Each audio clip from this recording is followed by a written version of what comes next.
relatives in the area. Indians were streaming toward Montreal throughout the Great Lake region to join the French campaign. And through the St. Lawrence Indians intended to fight. The St. Lawrence Indians that were with them intended on fighting with them. Any Iroquois that would join with Sir William Johnson's group stood the risk of fighting against their brother and dying. Highandecker was more than precise, and he couldn't have articulated the circumstances any better.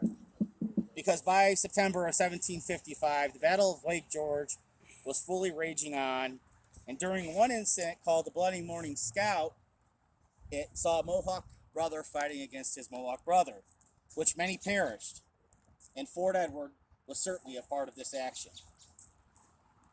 Shortly thereafter, sometime later, right before the Revolutionary War began, Fort Edward would become a part of the Great Warpath yet again. With a fortification and disrepair, the region was defenseless against any onslaught.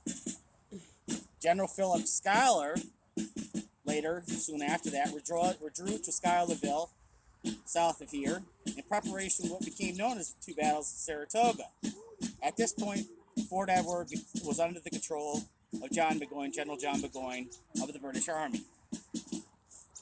As the Northern campaign raged on, the two battles of Saratoga would become known, as Richard M. Ketchum titles his book, Turning Point of the American Revolution.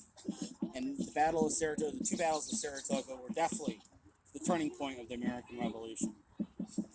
This area's post office was created in 1798 with Matthias Ogden as postmaster. The town of Fort Edwards was officially established on April 10, 1818.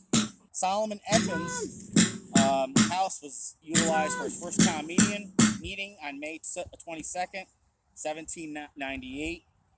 Moses Cray was voted in as supervisor, and Walter Rogers became his first town clerk. The Edmonds House, named after Solomon Edmonds, was located in the small hamlet near Fort Edward Center Town Village at that point in time. And for many years, it was also known as for the location where the blockhouse was for the fort itself. The settlement south here, called Moses Kill, was located on the Hudson River and got its name from a stream that flowed from the Hudson into that.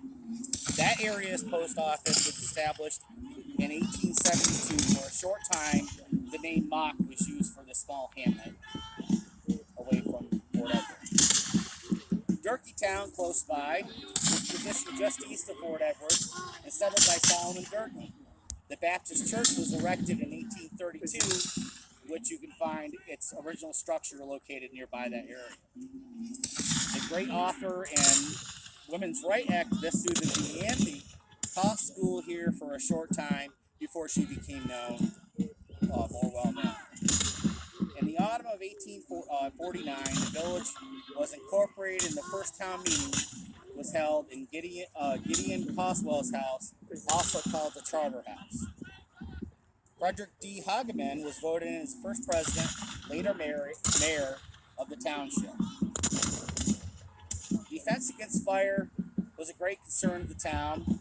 For well over 2 decades, the old hand engine crank method was used. Later, fire companies were formed, and they included the John F. Harris Steamer Fire Company, number 1, in 1874, the George Satterlee Hose Company, number 2, 1874, the John R. Durkee Hose Company, number 3, in 1877, and the Leonard Bibby Hose Company, number 4, in 1889. Right after the turn of the 1800s,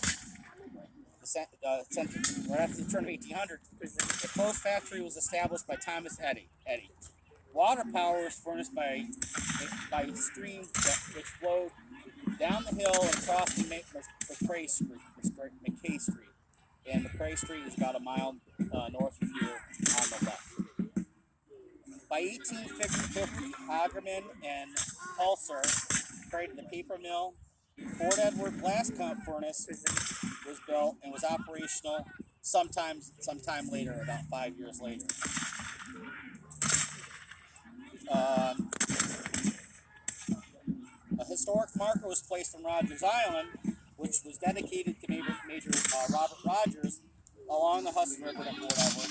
The marker commemorates the history of the site of Rogers, where he wrote his Rules of Ranging in 1757. Fred Anderson writes, Roberts is shown here. This is on page 188, shown in the engraving, but you can find that on Fred Anderson's Crucible War. It goes on to say that Rogers spent most of the 7 Years' War, French and Indian War time period, leading Rogers units that were supposed to replace Indian allies. He tried tirelessly to protect the Rangers' skill in woodland warfare. Twice his men suffered terribly at the hands of French Marines and Allied Indians. His experience and their skill was a markedly, noticeably higher grade order. His journals, published in London in 1765, secured his reputation as the very model for frontier guerrilla warfare. Richard Ketchum writes again, the fort was seen by Benjamin Franklin's entourage, was actually the third military establishment to be built, and had been a base for Rogers Rangers for some years. In its heyday, it was a log and earth fortification with walls 16 feet high and 22 feet thick, surrounded by a dirt ditch and barracks for about 500 men, which included Rogers Island. Later, the island became had several homes during the Civil War, had a training place, mustering grounds for soldiers, crossing point for railroads into Fort Edward, and construction site for barges used during the war, World War I.